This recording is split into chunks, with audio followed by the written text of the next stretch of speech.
Abandoned towns can be found scattered across the world, often left behind in the aftermath of natural disasters. Yet sometimes, a once thriving settlement transforms into a ghost town for reasons far darker. In today's video, we will explore a remote town in Alaska, said to have been deserted because of something mysterious lurking in the forest. So fasten your seatbelt as we dive into today's mystery. But first, you'll have incredible luck if you like and subscribe before this video ends. This hunting party had been missing for 3 days. They were 3 local cannery workers who had set out on Friday evening in pursuit of the wild Dall sheep that roamed the high plateaus surrounding the area. The trip was expected to last only 2 days, but when all 3 failed to report for their Monday morning shift at the cannery, their co-workers grew concerned. It was possible they had encountered gray wolves, or perhaps even a bear, and that one of them had been injured. By Tuesday, with still no sign of them, a search party was quickly formed and made its way into the mountains to find their missing friends. The first sign that something terrible had happened came in the form of a hunting bow, snapped clean in 2, lying amid the dense pines. To break a bow in such a way would have required immense force. Searching the area, the rescuers found scattered arrows and several unopened cans of food, but no trace whatsoever of the hunters themselves. Their disappearance unsettled the town, yet the true horror was still to come. A few weeks later, a fisherman at a remote mountain pond spotted something strange beneath the water. As he drew closer, he realized it was the upper half of an adult man. Authorities were alerted and soon arrived at the scene. When the body was recovered, it was confirmed to be one of the 3 missing hunters. But the autopsy brought no comfort to the victim's loved ones. It only raised far more terrifying questions. The local doctor, well accustomed to dealing with wounds inflicted by wild animals or the injuries of climbing accidents, found these marks to be completely different. There were no bite marks, no claw wounds, no signs of a fall. It was as if some invisible force had torn the man's body apart, scattering the remains as if they were nothing. Meanwhile, the other 2 hunters were never seen again, and after that, no one attempted to resume the search. The villagers believed that some mysteries were best left unsolved. In September of 1785, an expedition sponsored by the King George's Sound Company set sail from England, with the goal of expanding the fur trade in North America. The party numbered 92 and was expected to last more than 3 years. After nearly 2 years of traveling between trading posts across the Atlantic and Pacific, they reached the Alaskan coast in August of 1787. When the weather suddenly turned foul, the expedition decided to anchor in a nearby bay to ride out the storm. In the days that followed, the leaders of the expedition were enchanted by the gentle hills and endless forests surrounding this picturesque anchorage, so much so that they repeatedly praised it in their reports back home. The spot was later marked on maps as Portlock Harbor, named for the commander of the King George, Captain Nathaniel Portlock. More than a century later, an American company constructed a large fish cannery on the bay to serve a vast fleet of fishing vessels, harvesting the region's abundant salmon. A community quickly formed around the plant, made up of workers and those who provided supporting services. Over time, this settlement and its facilities were officially recognized under the name Port Chatham, yet almost immediately, the residents of that isolated outpost realized that venturing too deeply into the surrounding wilderness was an unwise gamble. Hunters reported finding the carcasses of moose hacked apart in a brutal fashion, alongside strange tracks and markings. Records kept by the plant's supervisors note that in the year 1905, the entire Aleut workforce suddenly refused to report for duty. They claimed that a dark force dwelled in the forest, something they called Nantiinaq, that did not wish humans to live within its domain. After a period of negotiation, the Aleut workers eventually returned to their jobs, while the plant owners dismissed their claims as nothing more than a ploy to demand higher wages. But the killings continued, and before long the bodies of the hunters themselves began to appear, or else they vanished without a trace. Gradually, the attacks crept closer and closer to the settlement, until the community could endure no more. In 1936,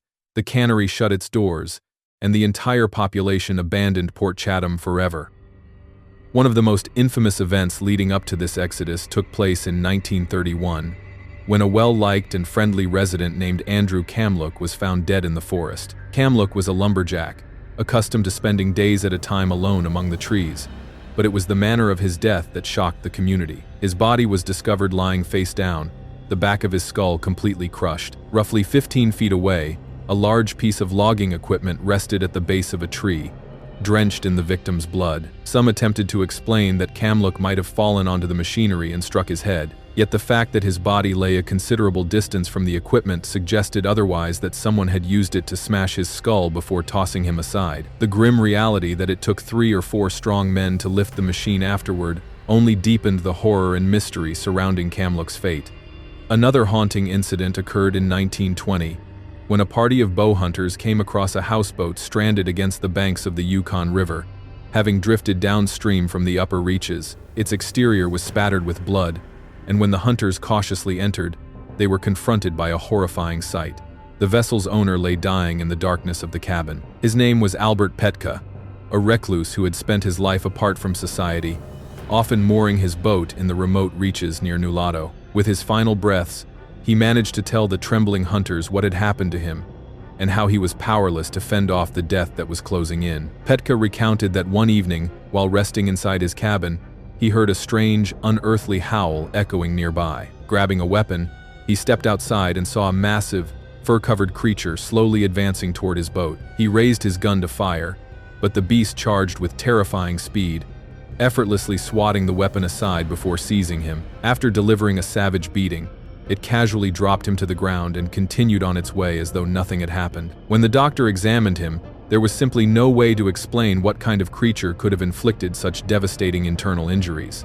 The fact that the beast had left him to die rather than consume him only made the manner of his death all the more haunting. Although Port Chatham had been completely abandoned by the late 1940s, reports of a mysterious creature in the surrounding area continued to surface. Local newspapers recorded that in 1968, a goat hunter claimed he had been chased out of the deserted town by a terrifying monster, which had stalked him for days through the forest before attempting to kill him. By 1990, a medical technician in Anchorage recalled being dispatched to Eagle River Jail to treat a 70-year-old native inmate who was suspected of suffering a heart attack. During their conversation, the Aleut man revealed that he had been born and raised in the nearby settlement of Port Graham. The discussion gradually shifted to neighboring Port Chatham, and when the medic asked if he believed the stories of the monster said to dwell there, the prisoner suddenly sat upright, his eyes filled with horror. He told how, in August of 1973, he and 2 members of his tribe had gone hunting at a lagoon in Dogfish Bay. Late one night, they were jolted awake by strange noises just outside their tent. As the 3 men clutched their weapons in fear, they heard heavy, deliberate footsteps circling them, accompanied by labored breathing and the metallic clatter of someone rifling through the pots and pans left outside. The following morning, when they ventured out, they found that the remains of their salmon had vanished, along with several containers of provisions. Imprinted deep in the mud surrounding their tent were enormous, unnatural footprints.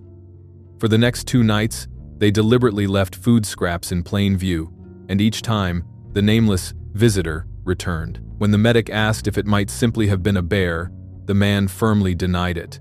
The intruder had never growled menacingly, nor had it tried to tear into the tent despite knowing full well that people were inside. According to him, the creature was Nantiinaq, and it was only because they had treated it with respect that their lives were spared. As for Nantiinaq itself, the Aleut people have always insisted that it was not always a monster. In the beginning, it was once a normal human being, but it had been cursed by a dark power, transformed into the tragic creature it has become today. That murderous creature was not the only strange phenomenon tied to the Kenai Peninsula. The Aleut people also speak of the vengeful spirit of a young girl, lured to her death by a mysterious killer. From time to time, terrified warriors would return to their tribe claiming that a pale-faced woman with long black hair flowing loose had emerged from the cliffs beside them, reaching out with icy hands in an attempt to drag them to their doom. The region surrounding Port Lock and Port Chatham is a labyrinth of endless caves and deep glacial valleys.